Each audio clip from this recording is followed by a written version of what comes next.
আমরা দিনী কথা শুনবো, এটা কি খালি শুনবো নাকি আমলও করব? আমলও করবো ইনশাআল্লাহ। বিরক্ত হইয়া শুনবো নাকি মানে আনন্দ একটা হৃদয় নিয়ে মনোভাব নিয়ে শুনবো? আনন্দ নিয়ে। বিরক্ত হইয়া শুনবে কারা? যারা মুনাফিক। কারা? কারা? যদি আমার আপনার দ্বীনের কথার মধ্যে বিরক্ত ভাব আসে, যদি দ্বীনের কথা শুনতে গেলে মনের মধ্যে একটা বিরক্ত ভাব আসে, মনে বুঝবেন আমার আপনার ঈমান দুর্বল। কি ঈমান দুর্বল? সাহাবায়ে কেরামের সামনে আমার আপনার হাবিব ওয়াজ নসিহত করছে না? কি বলেন, করছে না? করছে। দ্বীনি তালিম, দ্বীনি শিক্ষা সাহাবায়ে কেরামকে দিয়েছেন। ওই মজলিসের মধ্যে কিন্তু মুনাফিকরাও ছিল। মুনাফিকরাও ছিল। উপর দিয়া মুখে মুখে মুসলমান দাবি করত, ভিতরে ভিতরে আল্লাহর হাবিবকে অপছন্দ করত এবং ইসলামের ক্ষতি করত। আল্লাহর হাবিব বলেন এই মুনাফিকদের স্থান জাহান্নামের সবচেয়ে নিম্নমানের স্থান। বলতেছিলাম মুনাফিকরা সে মজলিসে ছিল, কিন্তু মুনাফিকরা সমাজ রক্ষা করার জন্য আল্লাহর হাবিবের সামনে বসছে, আমলের নিয়তে কিন্তু বসে নাই।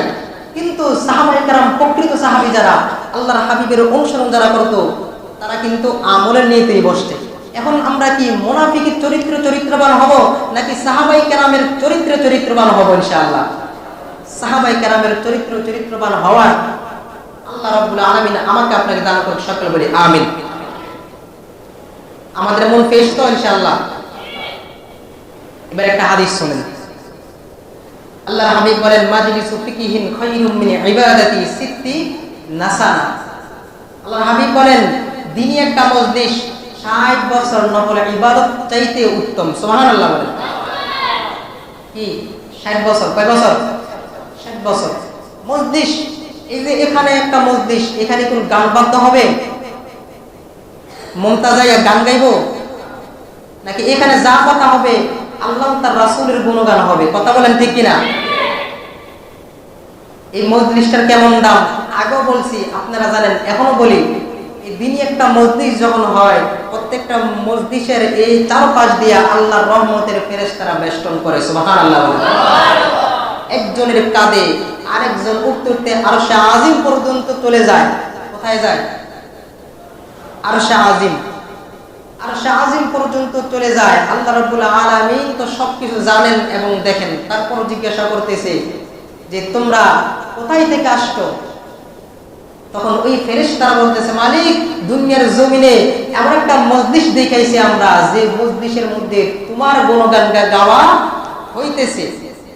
তুমি আল্লাহ তাদেরকে মাফ করে দাও। সকলে বলেন সুবহানাল্লাহ। আল্লাহ রাব্বুল আলামিন কি বলেন? আল্লাহ রাব্বুল আলামিন বলেন ও ফেরেশতারা, তোমরা বলো তো দেখি তারা কি আমি আল্লাহকে দেখছে? বলেন তো, আমরা আল্লাহকে দেখছি? দেখছি না। আল্লাহ বলতেছেন ফেরেশতারা আমি আল্লাহকে তারা দেখছে? না, দেখে নাই। আমার জান্নাত দেখছে? না, আল্লাহ দেখে নাই। জাহান্নাম দেখছে? না, আল্লাহ দেখে নাই। তারপরও তারা আমি আল্লাহর ভয়ে, জাহান্নামের ভয়ে, জান্নাতের আশায় কেন বসে আছে? তখন ফেরেশতারা বলবে আল্লাহ তারা তোমারে না দেখা, তোমার জান্নাত না দেখা, তোমার জাহান্নাম না দেখা, তোমার ভয়ে তারা বসে আছে, তুমি তাদেরকে মাফ করে দাও। আল্লাহ বলেন যা, আমি আল্লাহ তাদের জীবনের গুনাহ মাফ করে দিলাম। সকলে বলেন সুবহানাল্লাহ। মুসলমান এই মজলিসের এমন দাম। মজলিসে সবাই আসতে পারে না। এই মহল্লার মধ্যে আমরা এই কয়টা মানুষ না আরো আছে, অনেকে রাস্তায় বসে সিগারেট টানতেছে, আড্ডা করতেছে, মোবাইলে গেম খেলতেছে, মোবাইলে বিভিন্ন নাটক সিনেমা দেখতেছে, টিভির সামনে স্টার জলসা দেখতেছে। সবাই কিন্তু এখানে আসে নাই। আল্লাহর প্রদত্ত যাদের উপর রহমত হয়েছে তারাই আল্লাহর ঘরের মসজিদে আসতে পারছে, দ্বীনি মজলিসে আসতে পারছে। এই জন্য আমরা খুশি না বেজার? খুশি না বেজার? আলোচনা চলবে ইনশাআল্লাহ। যে আয়াত আমি আপনাদের সামনে তেলাওয়াত করেছি, এই আয়াতটা সূরাতুল কাহফ শেষের দিকের আয়াত। আল্লাহ রাব্বুল আলামিন বলেন ইন্নাল্লাযীনা আমানু ওয়া আমিলুস সালিহাতি কানাত লাহুম জান্নাতুল ফিরদাউসি নুজুলা খালিদিনা ফিহা লা ইয়াবগুনা আনহা হিওয়ালা। আল্লাহ রাব্বুল আলামিন বলেন, আল্লাহ রাব্বুল আলামিন বলেন জান্নাত পাবে কারা? দুই গুণে গুণান্বিত যারা। কয় গুণে? দুই গুণে গুণান্বিত যারা, তারাই আল্লাহ রাব্বুল আলামিনের জান্নাত পাবে। আল্লাহ রাব্বুল আলামিন বলেন ইন্নাল্লাযীনা আমানু, এক নাম্বার গুণ হলো যারা ঈমানদার হবে, ঈমানদার আনবে। যারা ঈমানদার হবে, যারা ঈমান আনবে। ঈমান এমন একটা দামি জিনিস, সরকারে দো আলম নবী বলেন সরিষা দানা পরিমাণ ঈমান যদি আল্লাহর কোন বান্দা অথবা বান্দির থাকে, কাল কিয়ামতের ময়দানে আল্লাহ রাব্বুল আলামিন যখন তাদের বিচার করবেন, বিচার শেষ করে যখন ওই আল্লাহর বান্দা অথবা বান্দিটা জাহান্নামে যাবে, জাহান্নামের শাস্তি ভোগ করার পর নবী আমার বলেন, সরকারে দো আলম নবী বলেন সরিষা দানা পরিমাণ ঈমানের বদলতে আল্লাহ রাব্বুল আলামিন একদিন না একদিন ওই আল্লাহর বান্দা অথবা বান্দিকে আল্লাহর তৈরি জান্নাত দিবে। যে কথাটা বলতেছিলাম, কি কথা? আল্লাহ রাব্বুল আলামিন বলেন দুইটা জিনিস যার ভিতরে থাকবে সে কি পাবে? জান্নাত পাবে। আল্লাহ রাব্বুল আলামিন বলেন এক নম্বরে জিনিস কি? ঈমান। কি? ঈমান। ঈমানের এত বদলত, ঈমানের এত দাম, এত দাম। এই ঈমানের বদলতে একদিন না একদিন আল্লাহর বান্দা বান্দী কোথায় যাবে? জান্নাতে যাবে। আমার আপনার নবী যুদ্ধের ময়দানে গেছে, খাইবারের যুদ্ধে। কিসের যুদ্ধে? খাইবারের যুদ্ধে। খাইবারের যুদ্ধে যাওয়ার পরে 2-3 দিন যাবত যুদ্ধ চলতেছে। ইহুদিদের কেল্লা আল্লাহর হাবিব ঘেরাও করে রাখছেন, অর্থাৎ বাংলা ভাষায় যেটাকে লকডাউন বলে। কি বলে? লকডাউন। লকডাউন বলে বুঝবেন আর কি। বাইরে হইতে ইহুদিরা বাইরে হইতে পারে না। যুদ্ধ চলতেছে, ইহুদিদের কেল্লা থেকে একটা রাখাল বাহির হয়ে আইছে। কি রাখাল? রাখাল ছিল খুব গরিব। এই রাখালটাও ছিল ইহুদি, আর একটা ইহুদির গোলাম ছিল। ইহুদির বাড়িতে কাজ করতো, ছাগল নিয়া বকরি নিয়া বাহির হয়েছে। বাহির হইয়া তার মনে তার মনে একটা স্বাদ জাগছে, বাদশাহ দেখবে। কি দেখবে? বাদশাহ দেখবে। সে শুনছে যে মদিনা থেকে বাদশাহ আসছে এখানে ইহুদিদের সাথে যুদ্ধ করার জন্য, তাদেরকে পরাজিত করার জন্য। তখন সে বাদশাহ কেমন দেখবে, জীবনে সে বাদশাহ দেখে নাই। তখন ওই রাখাল সাহাবাই কেরাম থেকে জিজ্ঞাসা করতেছে যে আপনারা যাকে নবী ভাবেন, নবী বলেন উনি কোথায়? সাহাবাই কেরাম দেখাই দিয়েছেন, ওই যে তাবু দেখতেছে ওই তাবুর মধ্যে। রাখাল ভাবছিল যে বাদশাহ তো হবে এমন যে সে যেখানে বসবাস করবে, যেখানে থাকবে, সেই জায়গাটা হবে উন্নত মানের। রাখাল কাছে গিয়া দেখে যে তাবুর খুঁটিগুলা সাধারণ খেজুরের ডালা দিয়া। কি দিয়া? সাধারণ খেজুরের ডালা দিয়া।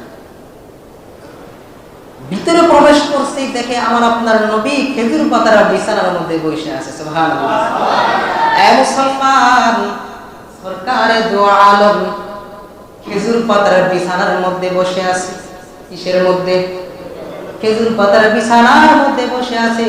আর আমি আপনি নরম গালিচার মধ্যে বসিয়াও আল্লাহর নাফরমানি করি। কথা বলেন ঠিক কিনা? আল্লাহ রাব্বুল আলামিন এত সম্মান, এত ইজ্জত দিয়েছেন, তারপরও কিন্তু আমরা আল্লাহর সম্মান এবং ইজ্জতের ওই যে অনুগামী একটা নেয়ামতের শুকরিয়া আমরা করি না। কথা বলেন ঠিক কিনা? এত সুন্দর আরামের বিছানার মধ্যে আমরা ঘুমাই। আল্লাহ বলেন বান্দা তোরে সুখ দিলাম, সুখ কর, তবু তুই আমার ইবাদত কর। কথা বলেন ঠিক কিনা? সুখ করা কি নাজায়েজ? জায়েজ। হালাল পন্থায় যদি আপনি সুখ করেন নাজায়েজ? জায়েজ। তবে এই সুখ পাইয়া যদি আপনি আল্লাহকে ভুইলা যান, চলবে? মুসলমান, রাখাল বলতেছেন আমার মনে ইচ্ছা ছিল বাদশা দেখবো, যখন আমি গেলাম দেখলাম আল্লাহর হাবিব খেজুর পাতার বিছানার মধ্যে বসে আছে। রাখাল আল্লাহর হাবিবের কাছে গেলেন, আল্লাহর হাবিবকে গিয়া বললেন, ইয়া রাসূলুল্লাহ, আপনি কিসের দাওয়াত দেন? আল্লাহর হাবিব বলেন, আমি এক আল্লাহর দাওয়াত দেই। এবার রাখাল বলেন, আমি যদি আপনার দ্বীন ধর্ম গ্রহণ করি তাহলে আমার মর্যাদা কি হবে? সরকার দু আলম নবী বলেন, তোমার মর্যাদা এমন মর্যাদা হবে, অন্যান্য বড় বড় সাহাবাদের মর্যাদা যেমন, তোমার মর্যাদা এমন হবে। অন্যান্য সাহাবায়ে কেরামকে যেমন আমি বুকে টেনে নেই, তোমাকেও আমি আমার বুকে টেনে নিব। সুবহানাল্লাহ। রহমাতাল লিল আলামিন বলেন, তোমাকে আমি বুকে টেনে নিব। কেমন সৌভাগ্যবান ব্যক্তি, কেমন সৌভাগ্যবান ব্যক্তি। ওই রাখাল বলতেছেন, আমি যদি ইসলাম গ্রহণ করি আমার মর্যাদা কেমন হবে? সরকারে তো আল্লাহ নবী বলেন, অন্যান্য সাহাবায়ে কেরামের মর্যাদা যেমন হবে তোমার মর্যাদাও তেমন হবে। এবার রাখাল বলতেছেন, ইয়া রাসূলুল্লাহ, আপনি কি সত্যি আমাকে আপনার বুকে টেনে নেবেন? আমি তো কালো লোক, আমার শরীরও এমন পরিষ্কার না, আমার শরীরও অনেক ময়লা লেগে আছে, আমার তো বিশ্বাস হইতেছে না আপনি কি আমার সাথে ঠাট্টা করেন। সরকারে তো আল্লাহ নবী বলেন, ও রাখাল, আল্লাহর নবী কখনো ঠাট্টা করতে পারে না। আমি যেটা বলতেছি সত্য। তুমি যদি ইসলাম ধর্ম গ্রহণ করো, ইসলামের ছায়াতলে যদি তুমি ইসলাম ধর্ম গ্রহণ করে আসো, তাহলে সব সমান, আমরা সবাই তোমাকে বুকে টেনে নিব। কথা বলেন ঠিক কিনা? আল্লাহর হাবিব বলেন, ইসলাম ধর্মের মধ্যে কে কালো, কে সাদা, কে লম্বা, কে খাটো, কে টাকাওয়ালা, কে টাকা ছাড়া, কে ধনী, কে গরিব, এটা ইসলাম ধর্মের মধ্যে নাই।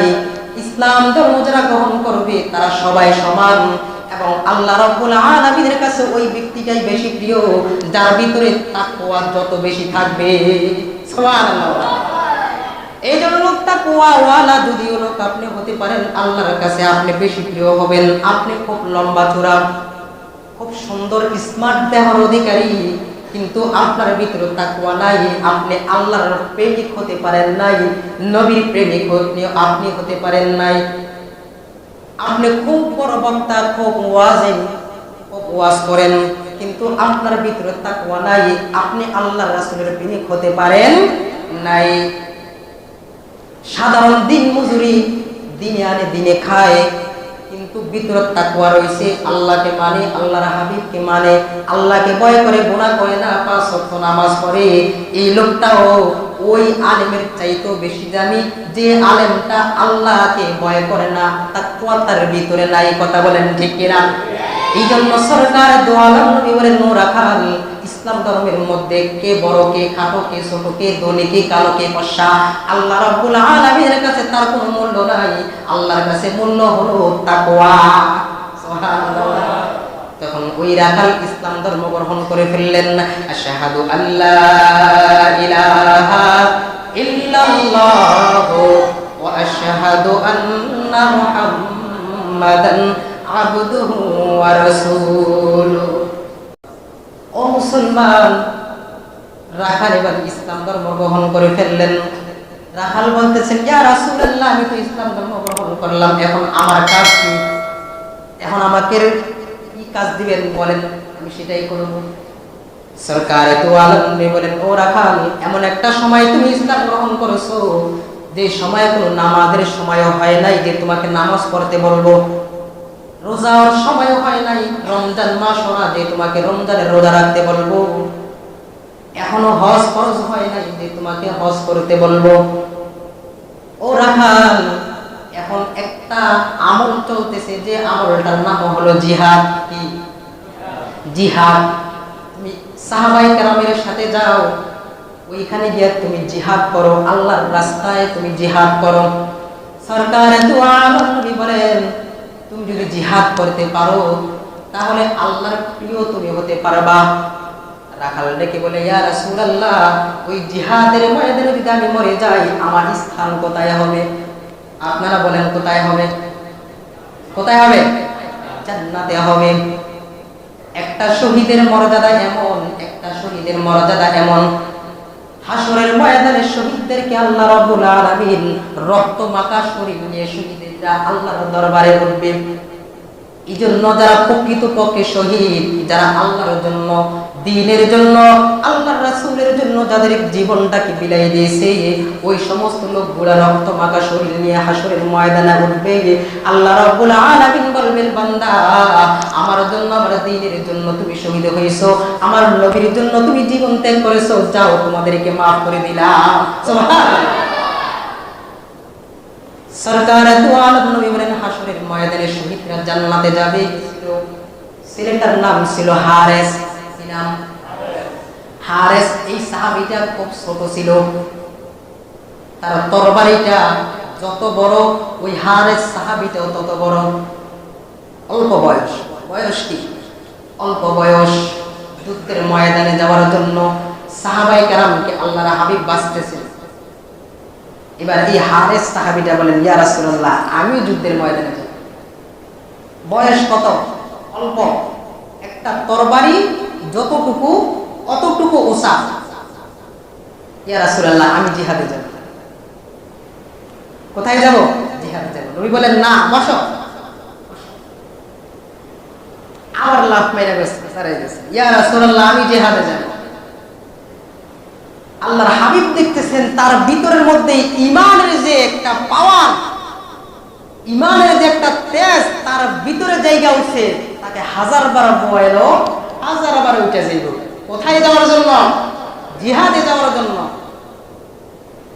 এখন যদি ইসলামের বিপক্ষে জিহাদ হয়, আর যদি কেউ বলে যে আসেন ভাই জিহাদে যাই, আমার মনে হয় খুব কম লোক পাওয়া যাবে যে তারা জিহাদে যাবে, খুব কম পাওয়া যাবে। বলবে কীর্তন জামু নিজের জীবনটারে শেষ করতে। কিন্তু সাহাবায়ে কেরাম আল্লাহর দ্বীনকে কায়েম করার জন্য তারা ঈমানের নূর এত বেশি ছিল যে আল্লাহর হাবিব তাদেরকে বলার সাথে সাথে তারা প্রস্তুত হয়ে গেছে জিহাদ করার জন্য।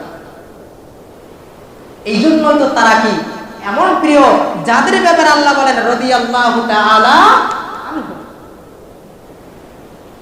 আমরাও যদি সাহাবায়ে কেরামের রঙের রং জীবনকে রাঙাইতে পারি, তাহলে আমরাও পারবো। কথা বলেন ঠিক কিনা?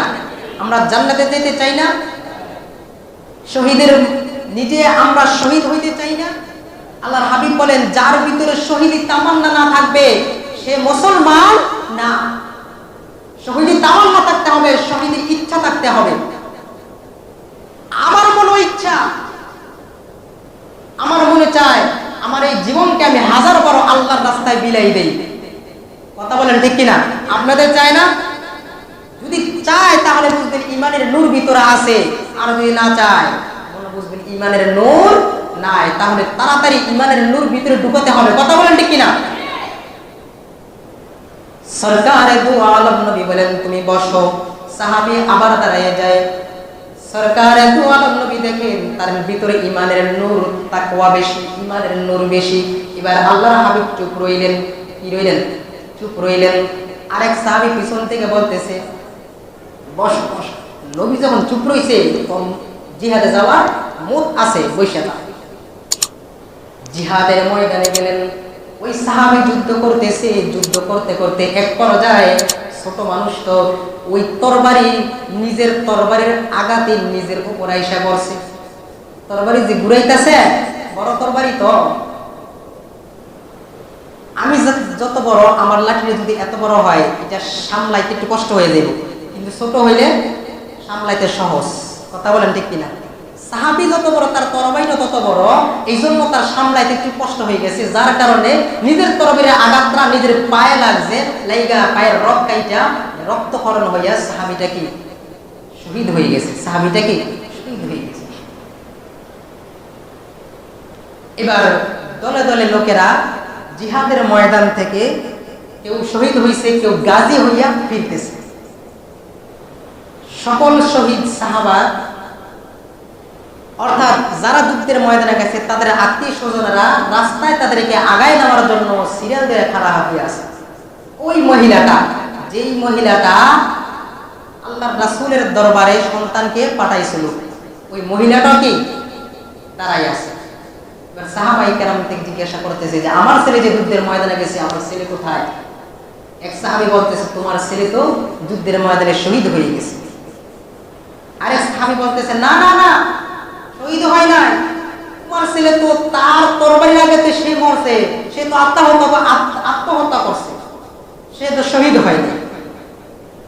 এবার মহিলা দ্বিধাদ্বন্দ্বের মধ্যে পড়ে গেছে, আল্লাহর হাবিবের দরবারে গেছে। আল্লাহর হাবিবের দরবারে গিয়া বলেন সরকার, ও সরকার, আমি আমার সন্তানকে পেটে ধারণ করেছি, মনে বড় আশা আমার সন্তান আল্লাহর রাস্তায় শহীদ হবে, হাসরের ময়দানে আমি শহীদের মা হইয়া আল্লাহর দরবারে উঠব। সুবহানাল্লাহ বলেন। কেমন তামান্না, কেমন তামান্না! ও মুসলমান, আমাদের মা বোনের মধ্যে এমন তামান্না নাই? আছে? সন্তানকে বলে না সন্তান মসজিদে যা, মসজিদে যা, আমি মরার পরে তুই নেককার হইয়া আমার কবরের সামনে গিয়া দুইটা হাত পাইতা দোয়া করবি। এমন কথা বলে না? বলে? বলে না। এমন মা দুনিয়ার জমিনে বর্তমানে পাওয়া খুব কষ্ট। যে মা বলবে সন্তান নামাজে যা, নামাজে গিয়া আমার জন্য, তোর বাবার জন্য দোয়া করবি, তোর দাদা দাদির জন্য দোয়া করবি, কথা বলেন খুব কম। কিন্তু ওই মহিলা সরকারের কাছে গিয়া বলেন, ওগো সরকার, আমার সন্তান আমি পেটে ধারণ করেছি, এই জন্য আমি আল্লাহর রাস্তায় জিহাদে পাঠাইবো, আমার সন্তান শহীদ হবে, হাসরের ময়দানে আমি শহীদের মা হইয়া আল্লাহর দরবারে উঠব।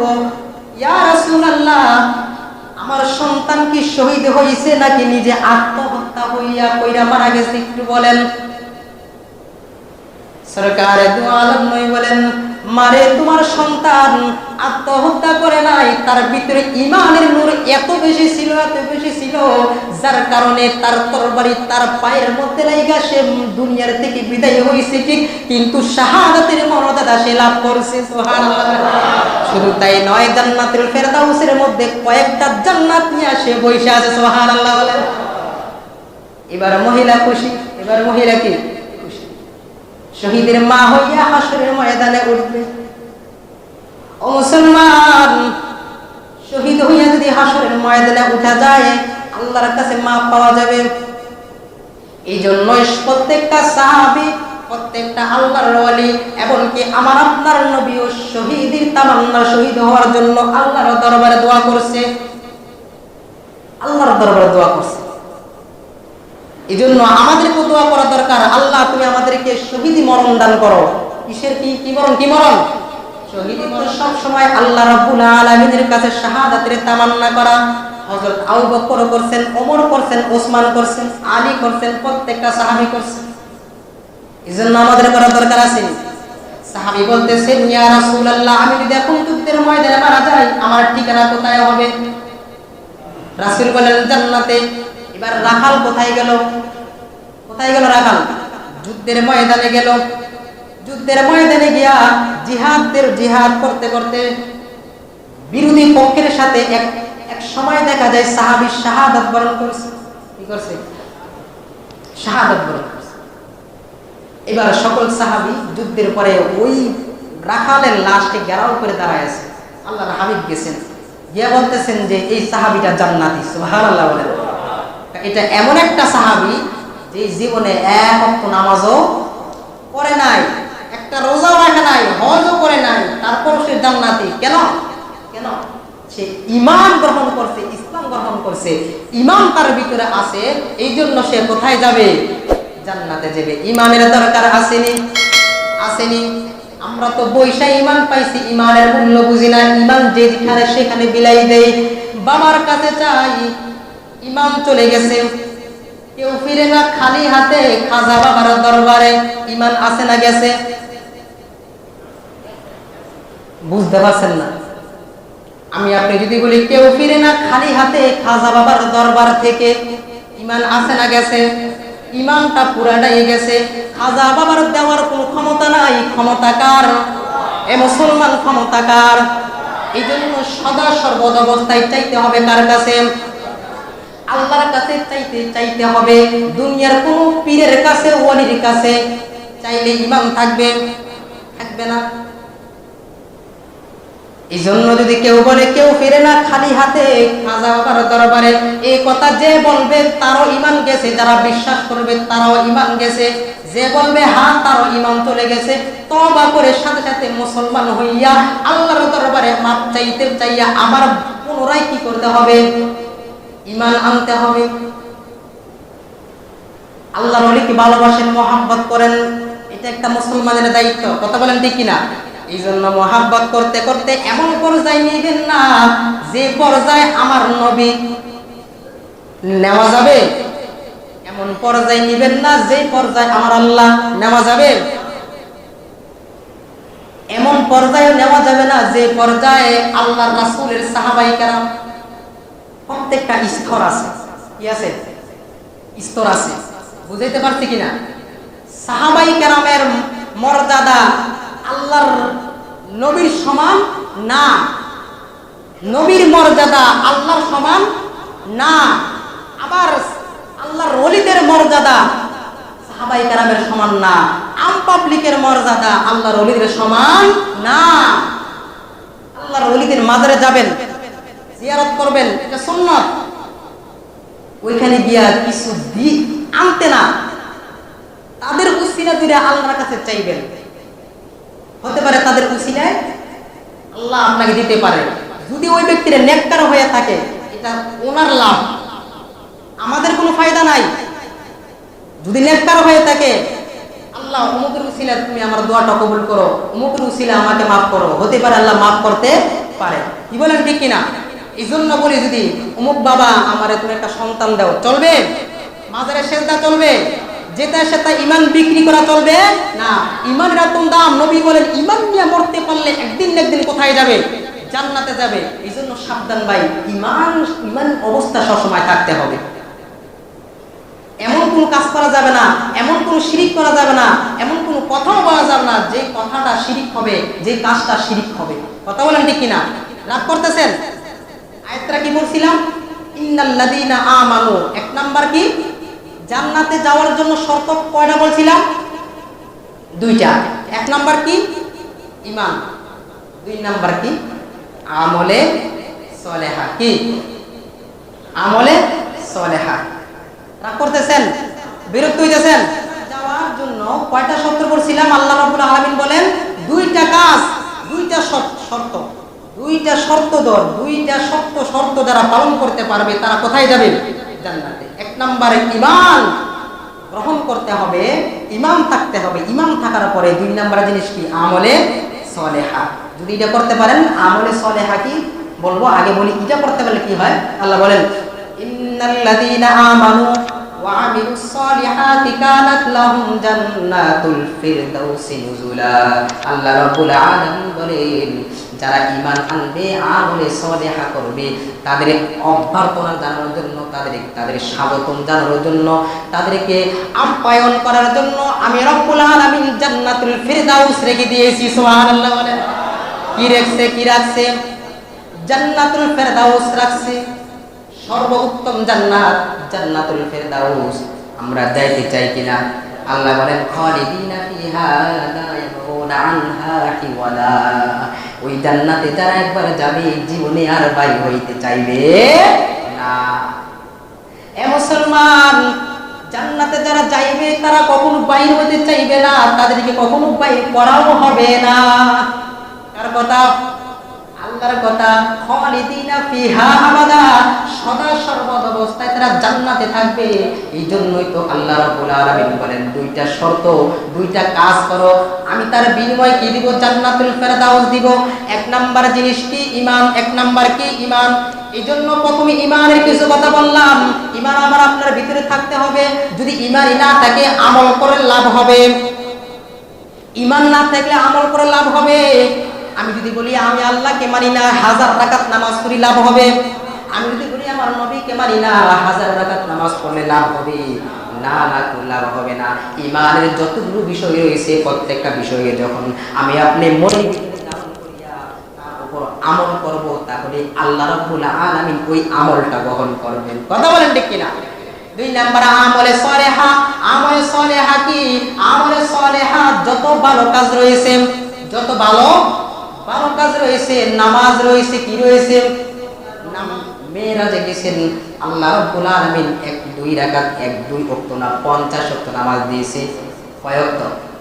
50 ওয়াক্ত নামাজ দিয়েছে। আস্তে আস্তে কমাতে কমাতে 5 ওয়াক্ত আনছে। কয় ওয়াক্ত? 5 ওয়াক্ত। এই 5 ওয়াক্ত নামাজ আমরা সঠিক মতো আদায় করতে হবে তো নাকি? তবে আজকে আমাদের বিষয় এটা ওই যে আমলে সালেহা এবং ঈমান। জান্নাতে যাইতে আমরা চাইতো নাকি? জান্নাতে যাইতে চাইতো।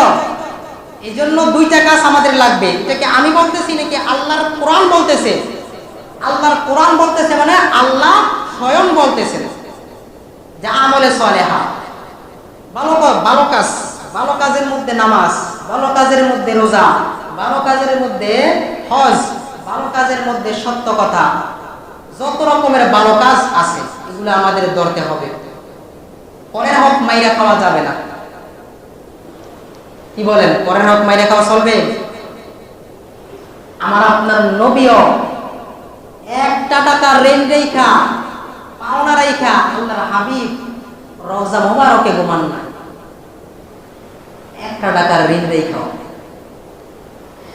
আল্লাহর হাবিব বসে আছে, সাহাবায়ে কেরামকে সামনে নিয়ে সরকারে দো আলম নবী বলেন, ও আমার সাহাবায়ে কেরাম,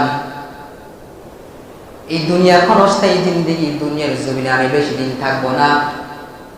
আমি তোমাদের মাঝে যে কয়দিন রয়েছি, যে কয়দিন ছিলাম, এই কয়দিনের মধ্যে তোমরা কি আমার থেকে কোনো কিছু পাও না আসো কিনা? আমার থেকে কোনো কিছু পাও কিনা তোমরা? তাহলে বলো, আমি তোমাদেরকে এটা দিয়ে দিব।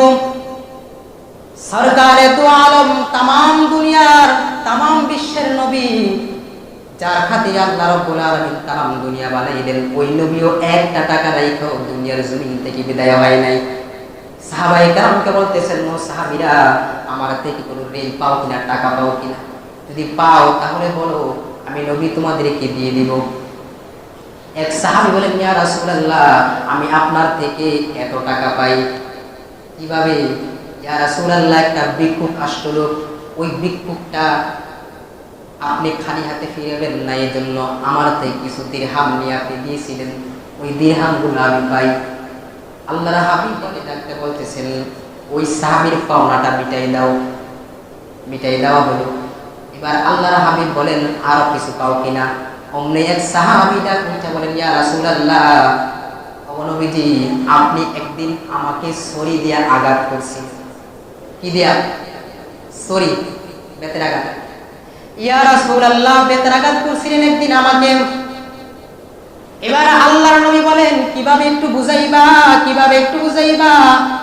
সাহাবী বলেন, ইয়া রাসূলুল্লাহ, আপনি যুদ্ধের ময়দানে ঘোড়া দিয়ে জিহাদ করতেছিলেন, আমি ঘোড়ার নিচে ছিলাম, আপনার শরীরের আঘাতটা আমার পিঠে ছিল। এবার আল্লাহর নবী বলেন, তাহলে আমার পিঠে তুমি একটা আঘাত নিয়ে তার প্রতিশোধ নিয়ে নাও। কি বলতেছে? ওরে সাহাবী, একটা পিঠে আঘাত করে প্রতিশোধ নিয়ে নাও। এবার হযরতে হাসান হুসাইনকে ডাকতে বলেন, ও হাসান, যাও ফাতেমার ঘর থেকে আমার ছুরিটা নিয়ে আসো, সাহাবীকে দাও, সাহাবী আমার পিঠের মধ্যে আঘাত করবে। এবার হযরত আবু বকর বলেন, রে সাহাবী, কি করছ? নবীর গায়ে আঘাত করবি। এ সাহাবী, নবীর গায়ে আঘাত করিস না, আমি আমার পিঠটা পাইতা দিলাম, আমার পিঠের মধ্যে আঘাত কর, আল্লাহর হাবিবের গা মোবারকের মধ্যে আঘাত করিস না। এবার সাহাবীর হাতে যখন ছুরিটা দেওয়া হলো, এবার সাহাবী ডাকতে বলেন, ইয়া রাসূলুল্লাহ, আমার পিঠে যখন আপনি আঘাত করছিলেন, আমার পিঠটা ছিল খালি, শরীরে কোনো কাপড় ছিল না নবীজি। এবার আল্লাহর হাবিব তার গা মোবারক থেকে কাপড়টা খুলে ফেললেন। কাপড়টা খুলে বলতেন, সাহাবী রে, পিঠে আঘাত কর, প্রতিশোধ নিয়ে নে। যদি প্রতিশোধ নেওয়ার পর আমি আমার ঋণ মুক্ত হইয়া আমি আমার কবরে যাইতে চাই। ও মুসলমান, আল্লাহর হাবিব একজনের হক আরেকজন নষ্ট করবে এমনটা যাতে না হয়, এটা উম্মতকে শিক্ষা দিয়া উনি কবরে যাইতেছেন। আর আমরা আঙ্গুল ফুইলা কবরের দেশে যাইতেছি, অন্যের হক মাইরা কবর দেশে যাইতেছি। সন্তানরা হক আদায় করি না, স্ত্রীর হক আদায় করি না, মা বাবার হক আদায় করি না, পাড়াপড়শির হক আদায় করি না, একজনের হক আরেকজনের মাইরা খাইতেছি। ব্যবসা করি মাপে কম দেই, একজনের হক নষ্ট করতেছি। লাল কাটি অন্যের লাল কাইটা ফেলি, হক নষ্ট করতেছি। কথা বলেন ঠিক কিনা? একজনের কাছ থেকে না কইয়া আম খাইতেছি, জাম খাইতেছি, বড়ি খাইতেছি কিনা? এ মুসলমান, অন্যের হক নষ্ট করতেছি। নবী আমার বলেন, নো সাহাবী, আঘাত করো, তোমার প্রতিশোধ তুমি নিয়ে নাও। এবার সাহাবী, আল্লাহর হাবিব যখন তার গা মোবারক থেকে জামাটা খুললেন, এবার সাহাবী হাত থেকে ছড়িটা ফালাইয়া আল্লাহর হাবিবের গা মোবারকের মধ্যে এমন আঞ্জা দিয়া বলেছেন, অগণবীজি, আমি আপনাকে আঘাত করার জন্য আমি আপনার গা মোবারক থেকে কাপড় খুলি নাই। ইয়া রাসূলুল্লাহ, মনে বড় আশা ছিল আপনার খতমে নবুয়তের মধ্যে একটা চুমা দিব। সুবহানাল্লাহ বলেন। অগণবীজি, আপনার খতমে নবুয়তের মধ্যে একটা চুমা দিব। আমি কিভাবে দিব কোনো উসিলা পাইতেছিলাম না, এই জন্য আমি একটা উসিলা ধরলাম। ইয়া রাসূলুল্লাহ, কখনো কি আপনার গায়ে আমরা আঘাত করতে পারি? নবীজি, আমি আপনার খতমে নবুয়তের মধ্যে আল্লাহর ওই নবীর সাহাবী চুমা দিলেন আর বলতেছেন, ইয়া রাসূলুল্লাহ, এটা কি আমার নাজাতের ফয়সালা হবে? এটা কি আমার নাজাতের ফয়সালা হবে? হাসরের ময়দানে আপনি আমার জন্য শাফায়াত কইরেন। সুবহানাল্লাহ বলেন। এই জন্য পরের হক মাইরা কবরে যাওয়া যাবে না। আমলে সলিহা করে যদি কবরে যাওয়া যায়, কবরে মাপ পাওয়া যাবে। কথা বলেন ঠিক কিনা? এক নাম্বার কি? জান্নাতে যাওয়ার জন্য ঈমান। দুই নাম্বার কি? জান্নাতে যাওয়ার জন্য আমলে সলিহা। আমলে সলিহার মধ্যে যত রকমের আছে, এজন্য আমরা আমলে সলিহা নিয়া, ঈমান নিয়া কবরে যেতে চাই তো ইনশাআল্লাহ? চাই তো ইনশাআল্লাহ? ইমানি অবস্থা সবসময় থাকতে হবে, জিকিরে ফিকিরে দুরুদে হালতে থাকতে হবে, নবীর সুন্নতের উপর বেশি বেশি করে আমল করতে হবে। নামাজ ছাড়া যাবে না। তো ভাই, ওয়াজ সারাদিনই করা যায়, সারা রাত্র করা যায়, যদি আমল না করে এই ওয়াজের কোনো দাম নাই। হায়রে কপাল, চোখের সামনে মানুষগুলো বিদায় হয়ে যাইতেছে, চোখের সামনে। কি বলেন? একসাথে চলছি, চা খাইছি বসে একসাথে, কথা বলছি একসাথে, এই লোকটা আমার পাশ থেকে চলে গেছে। মনের মধ্যে অতটুকু বয়ে জাগে না, হাইরে আমিও তো চলে যাব, বয়ে জাগে না। আল্লাহু আকবারের দড়ি শুনেও মসজিদ পর্যন্ত সে আসে না। তার ঈমান কত দুর্বল! এই ঈমান নিয়ে আল্লাহর জান্নাতে যাওয়ার আশা করা যাবে না। যে ঈমান মসজিদে আনে না, এই ঈমান আল্লাহর জান্নাতে আপনাকে কিভাবে নেবে? এই জন্য ভাই, যখনই আজান হয়, যত কাজে থাকুক না কেন, নামাজটা আদায় করেন, নামাজটা আদায় করেন। নামাজ বিশাল বড় একটা ইবাদত, এমন ইবাদত, ঈমানের পরের স্থান হলো নামাজ। ঈমানের পরের স্থান কি? নামাজ। ভাইজান, আপনি দুনিয়াতে চলতে গেলে কাজ করার দরকার আছে, কি বলেন ঠিক না? কাজ ছাড়া কি চলবে? এখানে বৈশা থাকলেও কিন্তু আল্লাহ আমারে খাওয়াইতে পারে, পারে না? কি বলেন, পারে না? এমন ইতিহাস আছে না? বসা আল্লাহ খাওয়াইছে, কিন্তু আল্লাহ বলেন তোমরা ওসিলা করো, ওসিলার মাধ্যমে আমি তোমাদেরকে দিব। এই জন্য দুনিয়ার জমিনে আমাদেরকে আল্লাহ বসায় খাওয়ায় না, কোনো না কোনো মাধ্যম দিয়ে আল্লাহ আমাদেরকে খাওয়াইতেছে। এই জন্য দুনিয়ার পিছনে কইরা কি আল্লাহকে বইলা গেলে চলবে? চলবে না। যেখানেই থাকেন নামাজটা আদায় করেন, আর সদা সর্বদা অবস্থায় সত্যের পথে চলেন। কার কখন ডাক আসে কেউই আমরা জানি না। বড় রথিয়া ছোট যায়, ছোট রথিয়া বড় যায়। মা বাইটা আছে, সন্তান চলে যেতেছে, আছে না এরকম? আমার সঙ্গীর সাথে চলে যেতেছে, আমি আছি একদিন আমিও চলে যাব। মৃত্যুর ভয়টা যদি আমার আপনার অন্তর থাকে, তাহলে ফজর রক্ত ঘুম চোখে আসতো না, এত সারা রাত করলো লাভ দিত না, যদি আমি আপনি আমলের মধ্যে না নিই। ইনশাআল্লাহ আমরা কি আমলের মধ্যে নিব তো? ইনশাআল্লাহ নিব তো ইনশাআল্লাহ। আল্লাহ রাব্বুল আলামিন আমাকে আপনাকে যে কথাগুলো বললাম, এই কথার উপর আমল করার তৌফিক দেন সকলে বলি আমিন। অনেক মুসল্লি আছে যারা পাঁচ ওয়াক্ত নামাজ পড়ে কিন্তু ফজর ওয়াক্ত নামাজ পড়ে না। এরা কি ফজর ওয়াক্ত নামাজই পড়ে না নাকি বাইত পড়ে না, এটা আল্লাহ পাকি ভালো জানে। অনেকে বাইত পড়ে, আবার অনেকে নামাজই পড়ে না, এরকমও আছে। তো এটা করা যাবে না। পাঁচ ওয়াক্ত নামাজ পড়বেন, মসজিদে এসে পড়বেন। বাড়িতে কিসের নামাজ? বাড়িতে একদম সব পাইবেন। আপনি হাইটা মসজিদে আছেন, কদমে কদমে সব এবং 27 গুণ নামাজের সব পাইবেন। আপনারা আমার কথা কেউ রাগ হইেন না, আমি ভালোর জন্যই বলতেছি। আপনারা যদি ঘরে নামাজ পড়েন, এতে আমার কোনো লস আছে? আমার কোনো লাভও নাই, লসও নাই। আমার কাজ কি? শুধু আমার না, আমাদের সকলের কাজ কি? দ্বীনের কথা মানুষকে দ্বীনের দিকে ডাকা। কথা বলেন ঠিক কিনা? এখন যদি ভাই আপনি নামাজ করেন, এটা আমার বড় কর্তব্য। নামাজ আপনি না পড়লে এটা আপনার প্রতি, আপনি পড়লে আপনার লাভ। কথা বলেন ঠিক কিনা?